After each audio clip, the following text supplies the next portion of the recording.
Bismillahirrahmanirrahim. Assalamualaikum warahmatullahi wabarakatuh. Berita Al-Hijrah 3 Oktober bersama saya Al-Muhsin Muhammad Nur dan berikut tajuk utama malam ini. Ejen kosmetik trauma.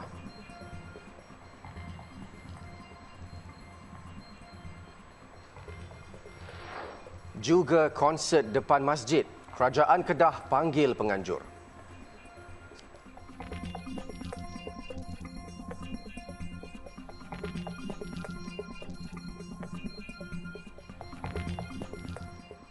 Seorang pengasuh wanita 43 tahun ditangkap bagi membantu siasatan kanak-kanak yang mempunyai kesan gigitan di pipi di Taman Putra, Ampang. Ketua Polis Daerah Ampang Jaya, Asisten Komisioner Muhammad Farouk Ishak berkata, aduan diterima daripada ibu mangsa selepas mengambilnya dari rumah pengasuh tersebut Jumaat lepas.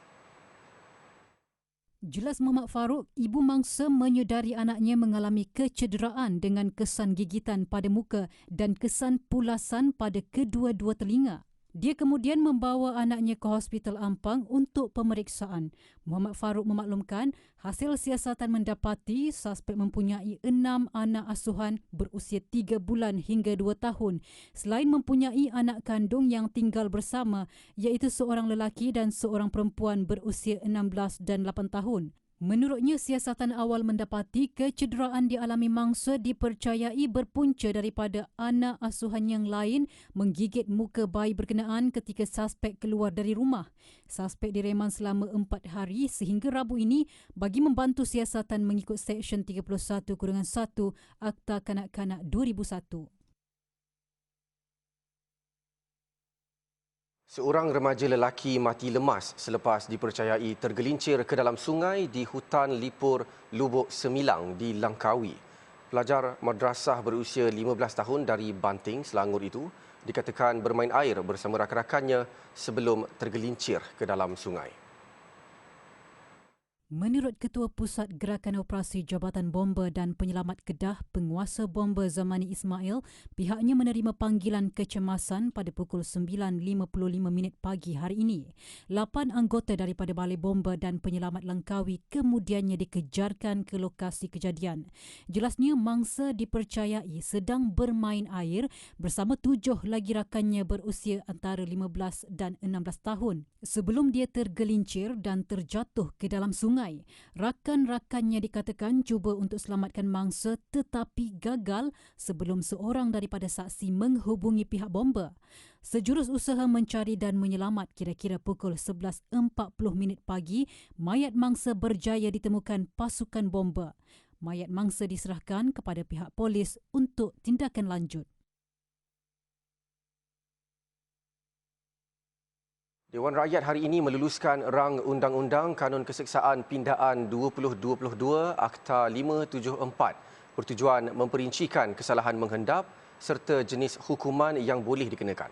Melalui pindaan itu, kesalahan menghendap bukan sahaja terhad kepada fizikal tetapi turut membabitkan kelakuan itu secara maya melalui media sosial seperti Facebook dan Instagram.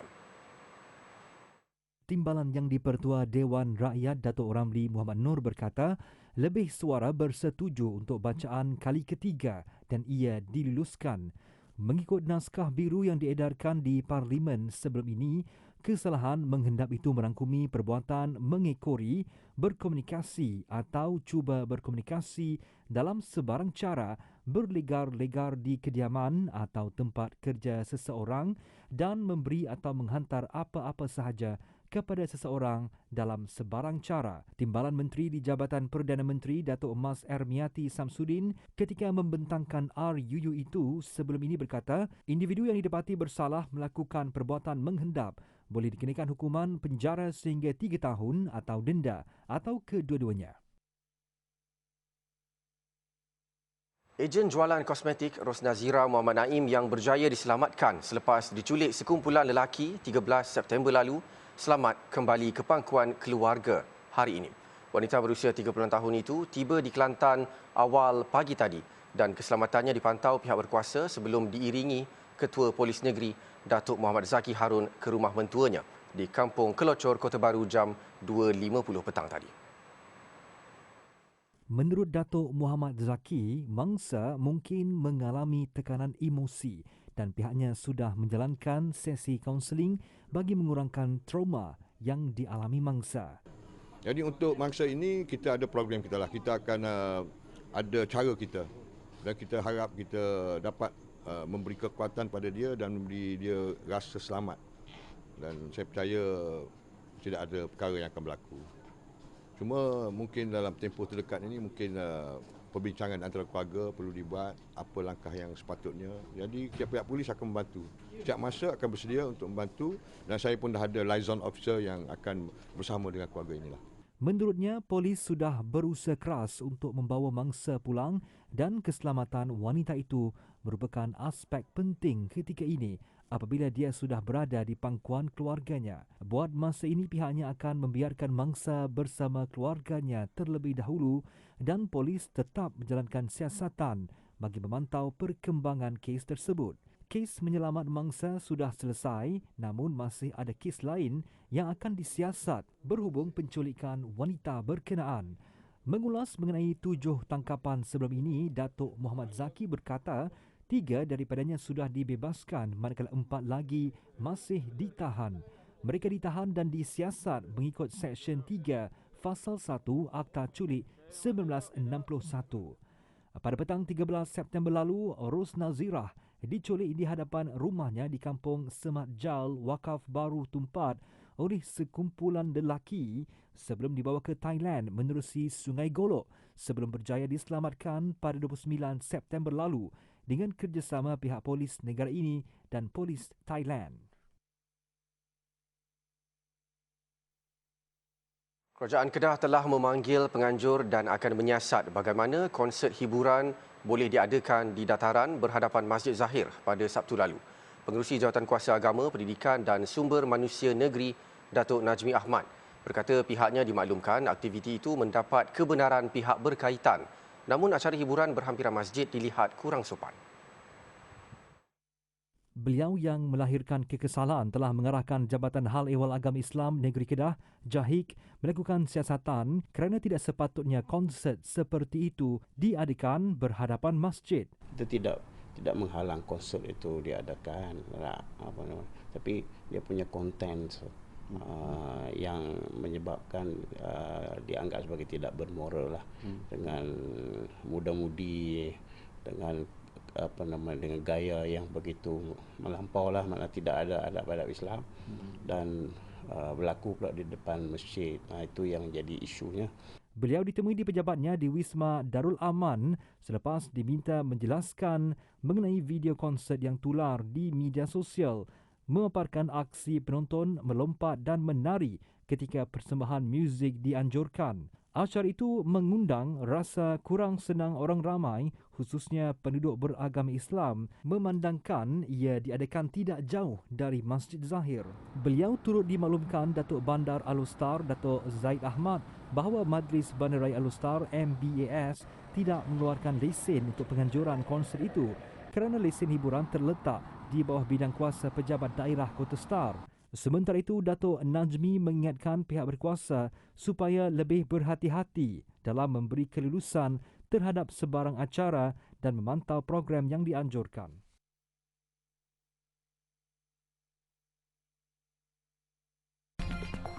Benteng belum siap, penduduk bimbang kampung tenggelam.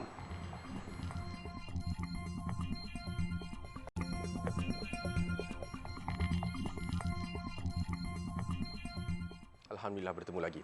Pembinaan laluan air pada benteng di bawah projek pembangunan lembangan sungai bersepadu PLSB Sungai Golok yang dipercayai belum siap sepenuhnya meresahkan penduduk, terutama di Kampung Tersang, Rantau Panjang susulan musim tengkujuh tidak lama lagi. Tinjauan ke kawasan pembinaan mendapati terdapat beberapa lokasi laluan air atau culvert yang sedang dibina di sepanjang benteng bermula di Kampung Tersang sehingga ke Jalan Lubuk Jong, Pasir Mas. Penduduk Noria Zila Rosli, 33 tahun, mengakui bimbang banjir besar melanda lagi memandangkan kawasan itu biasanya akan berhadapan gelombang pertama sekitar Oktober pada setiap tahun. Cepat hok mana patutlah kata nak wi tok si wi boleh baliklah benda hok berlaku hok lepas-lepas dah tu. Sebabnya sebelum ni memang banjir sokmo sini. Tiap-tiap tahun memang banjir sokmo. Sekat pohon, sekat lutut tu biasa. Satu rumah bagi orang saya kita sen ni. Biasalah deh. Tapi tak seteruk ni. Sejak selepas lewat beteng tu jadi kau teruk. Jadi kau teruk lah. Dulu tak tembok ni tak ada selai ni. Tak selai pun. Hak selai sekali lah. 2014. Selai pun sikit lah. Sini pun boba itu air deh. Boba ada air lah. Sekat lutut lah. 2014 lah tu.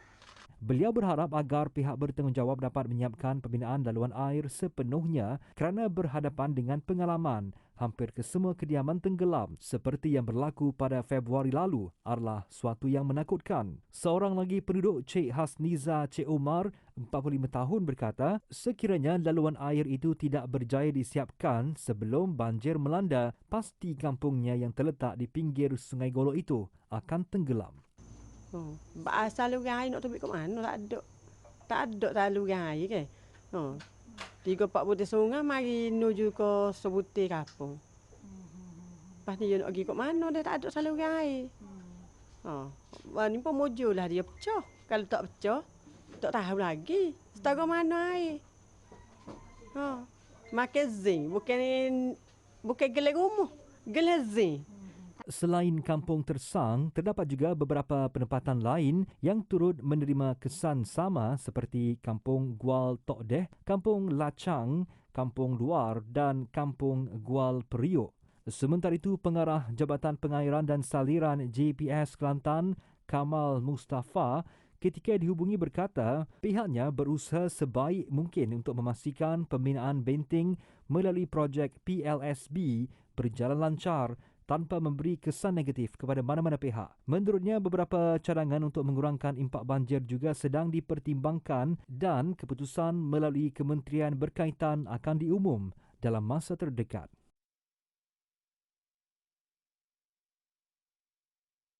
Sementara itu, Yayasan Pelajaran Marah YPM akan menyediakan peruntukan khas bagi membantu pelajar jika mereka terkesan dengan banjir.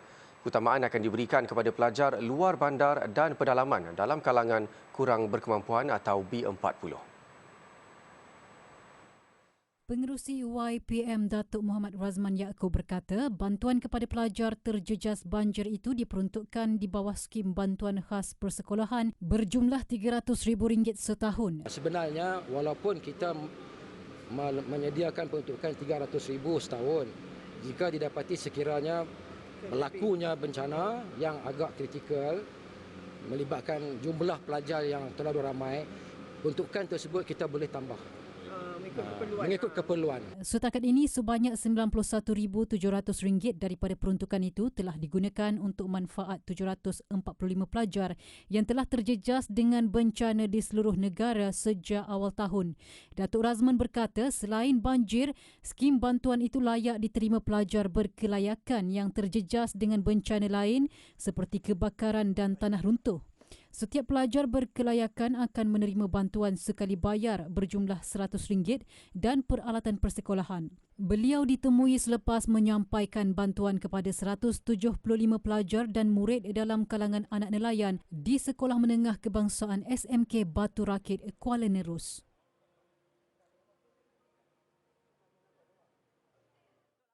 Perusahaan kecil dan sederhana SME Corp Malaysia menjalinkan kerjasama dengan Yayasan Dunia Melayu Dunia Islam DMDI bagi memperkasa penglibatan golongan berpendapatan rendah B40 dan asnaf dalam dunia keusahawanan. Ia sekaligus dapat membantu kumpulan itu keluar daripada kepompong kemiskinan. Pengerusinya Datuk Seri Said Hussein Al-Habsyi berkata, program kerjasama bersama DMDI itu dianjurkan dengan tujuan untuk meningkatkan pengetahuan golongan B40 dan asnaf, khususnya dalam keusahawanan dan bantuan-bantuan yang ditawarkan oleh agensi-agensi kerajaan. SME Corp memperuntukkan 14.7 bilion dengan sasaran untuk memanfaatkan lebih daripada 470,000 PMKS. SME Corp telah menjalinkan misalnya dengan Majlis Ulama Islam Wilayah Kesultanan. Okey. 2 tahun dulu dan kita telah rekrut lebih kurang 100 asnaf. Daripada 100 asnaf sekarang ni kita ada statistik daripada 100 15 dah beri zakat. You kata daripada kepompong kemiskinan tadi Sekarang daripada dia menerima kepada memberi zakat 15 orang dah keluar dari kepompong kemiskinan yang cakap. Dalam pada itu, pengerusi DMDI, Senator Datuk Muhammad Ridwan Muhammad Ali berkata pihaknya bersedia menjadi orang tengah dalam melahirkan lebih ramai usahawan baharu khususnya golongan asnaf untuk memulakan perniagaan dan memasarkan perniagaan mereka ke negara serantau. Program DMDI sendiri memang sekarang ni kita akan ubahkan dia daripada sebelum ni lebih kepada perkongsian kebudayaan dan hubungan sosial antara rumpun-rumpun Melayu yang ada, masyarakat-masyarakat Melayu yang berada di kebanyakan negara kepada satu hubungan perniagaan. Dari segi persentage, mungkin persentage program yang dilaksanakan oleh DMDI ini, peratusan untuk ke arah keusahawanan ni akan lebih diperbanyakkan lagi. Beliau berkata demikian ketika ditemui selepas program kerjasama strategik memperkasa keusahawanan dan PMKS SME Corp Malaysia dan DMDI di Keruh. Program berkenaan dirasmikan oleh Yang di-Pertua Negeri Melaka Tun Muhammad Ali Muhammad Rustam dan turut dihadiri oleh Ketua Pegawai Eksekutif SME Corp Malaysia Rizal Naini.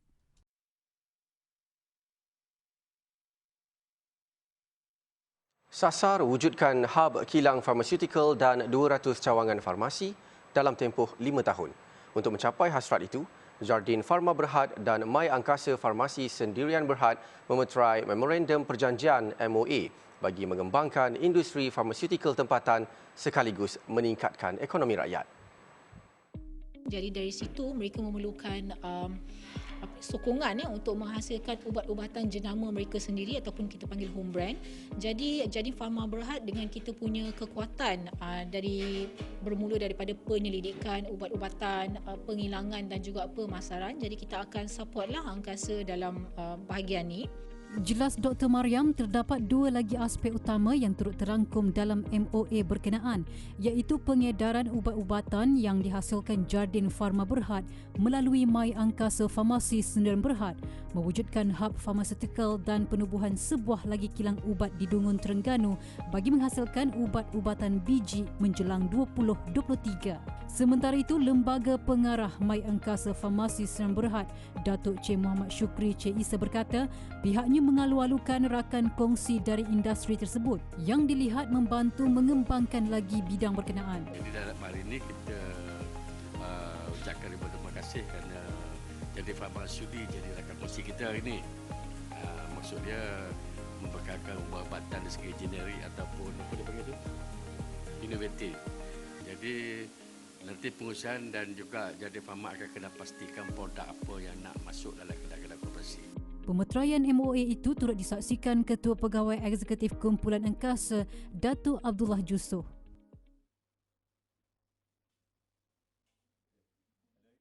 Penguasaan bahasa Arab dalam kalangan pelajar dari Institusi Pengajian Tinggi IPT Tempatan amat membanggakan.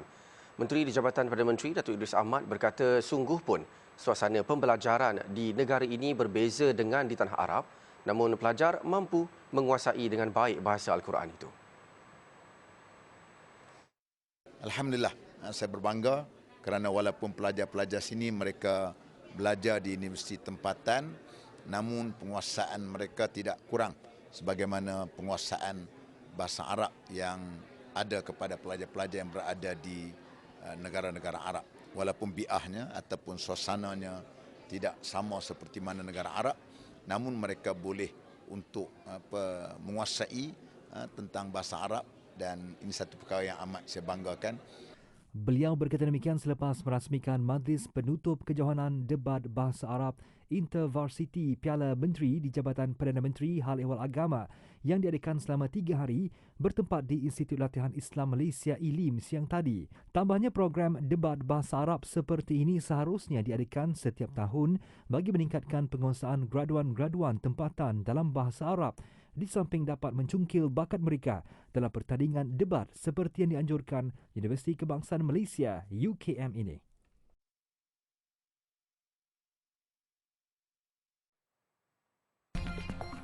Tragedi Kanjuruhan, angka rasmi mangsa maut berlainan. Baik, susulan tragedi Kanjuruhan, pihak berkuasa hari ini mengeluarkan angka rasmi kematian insiden berkenaan semakan semula mendapati 125 orang disahkan maut setakat ini dan bukan 179 seperti yang dilaporkan semalam. Timbalan Gubernur Jawa Timur Emil Dardak berkata, data berkenaan dibuat semakan secara silang daripada 10 hospital di kawasan itu dan menunjukkan hanya 125 kematian. Semalam banyak media melaporkan angka kematian akibat rusuhan itu adalah 174 hingga 179 orang. Kebanyakan mangsa terkorban kerana sesak nafas dan dipijak di pintu keluar. Ekoran kejadian itu, Polis Indonesia menerima kritikan hebat selepas anggota keselamatan bertindak melepaskan gas pemedih mata terhadap penyokong kedua-dua kelab. Tragedi terburuk di Bandar Malang itu turut menyebabkan 323 orang cedera. Insiden itu bermula selepas pasukan bola sepak Arema kalah 2-3 kepada Persebaya Surabaya dalam perlawanan yang berlangsung di Stadium Kanjuruhan di wilayah Jawa Timur, Indonesia. Selepas bencana banjir terburuk di Pakistan, rakyatnya kini menderita penyakit bawaan air seperti malaria. Kesan penularan jangkitan itu dijangka lebih buruk berbanding bencana alam yang dialami negara itu. Kejadian itu menyaksikan ratusan pesakit terpaksa bersesak bagi mendapatkan rawatan malaria. Malah dengan ketibaan musim sejuk dibimbangi wujud penyakit lain yang merebak dengan pantas. Perkhidmatan kecemasan di hospital utama di utara Pakistan dilapor penuh dan tidak mampu untuk menampung jumlah pesakit yang ramai. Menurut salah seorang doktor yang bertugas, dianggarkan 300 hingga 400 pesakit yang tiba di fasiliti kesihatannya setiap pagi yang kebanyakannya adalah kanak-kanak menghidap malaria dan mengalami cerit-berit. Sehingga kini lebih 340 orang meninggal dunia akibat penyakit yang disebabkan oleh banjir. Banjir itu menjejaskan kira-kira 33 juta penduduk negara itu dengan populasi 220 juta orang. Air banjir mengambil masa 2 hingga 6 bulan untuk surut di beberapa tempat dan ia pun sudah menyebabkan kes jangkitan kulit dan mata yang meluas, cerit-berit, malaria, kepialu dan demam denggi. Krisis itu melanda Pakistan pada waktu yang teruk, terutamanya ketika ekonomi negara itu berada dalam krisis dan tidak mempunyai sumber untuk menghadapi kesan jangka panjang akibat banjir. Dua rakyat Palestin maut selepas tentera Israel melepaskan tembakan ke arah mereka dalam satu serbuan berdekatan Ramallah. Bagaimanapun, identiti lanjut kedua-dua mangsa yang terbunuh itu masih belum diketahui. Serangan itu berlaku sehari selepas beberapa warga Israel, termasuk seorang tentera, cedera dalam beberapa operasi ketenteraan di tebing barat sekaligus meningkatkan lagi ketegangan antara kedua-dua pihak. Pasukan Zionis turut menahan 16 individu lain dalam serbuan yang dilakukan tengah malam tadi di seluruh tebing barat. Rabu lalu, 4 rakyat Palestin terbunuh di bandar utara Jenin dan Israel mengatakan pihaknya menyasarkan 2 suspek terbabit dalam beberapa serangan tembakan yang berlaku baru-baru ini. Sejak Mac lalu, Israel melancarkan ratusan serbuan di tebing barat, kononnya memburu militan, dengan kebanyakan serangan berkenaan tertumpu di Jenin dan bandar berdekatan Nablus. Serbuan itu telah mencetuskan pertempuran dan mengorbankan berpuluh-puluh rakyat Palestin. Dinar Kuwait dilaporkan sebagai mata wang paling mahal di dunia, mengatasi nilai mata wang dolar Amerika Syarikat bagi tahun 2022. Setakat hari ini, 1 dinar Kuwait bersamaan 3.22 dolar Amerika dan RM14.96. Bekalan minyak yang banyak dikatakan menjadi antara batu loncatan mata wang negara itu kekal bernilai tinggi. Kerajaan Kuwait juga malah mewajibkan syarat semua urus niaga pembelian dilakukan dalam mata wang Kuwait KWD. Sejak bertahun-tahun, Kuwait mengumpul nilai kekayaan yang besar serta dibantu dengan Kuwait Investment Authority yang memastikan Kuwait kekal makmur. Dinar Bahrain merekodkan sebagai mata wang kedua paling mahal di dunia, diikuti Rial Oman, Dinar Jordan keempat, dan Cayman Island dolar ke-5. Sekian berita Al-Hijrah. Jangan lupa ikuti kami di platform media-media sosial seperti Facebook, Instagram, Twitter, YouTube dan TikTok. Dan layari alhijrahnews.com untuk lagi berita-berita pilihan dan eksklusif. Saya Al-Muhsin Muhammad Nur. Assalamualaikum warahmatullahi wabarakatuh dan selamat malam.